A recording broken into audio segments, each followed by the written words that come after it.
Moi c'est Clara, j'ai 21 ans et ça doit faire 6 ans que j'habite en Australie. J'ai déménagé avec ma famille quand j'avais 15 ans.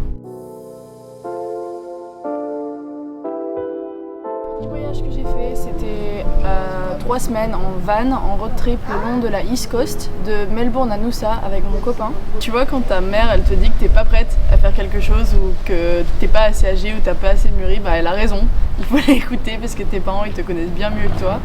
Mais bon, quand t'es jeune, tu vas aller voir par toi-même. Et c'est ce que j'ai fait.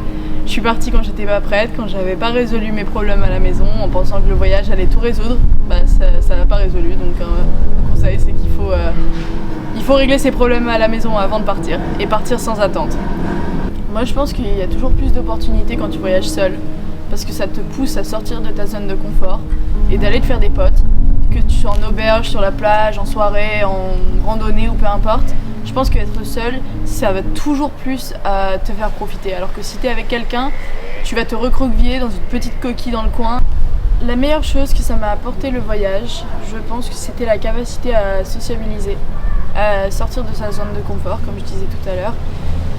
Parce que quand on est chez soi, on a tendance à oublier qu'on peut aller parler à la table d'à côté dans un restaurant, ou on peut arrêter quelqu'un dans la rue et leur dire quelque chose de sympa, alors qu'en voyage, tout est possible, il n'y a plus de barrière entre les gens. Et je pense que c'est ça qui me fait me sentir le plus comme moi-même quand je suis en voyage et que je peux un peu reconnecter avec cette personnalité, on va dire.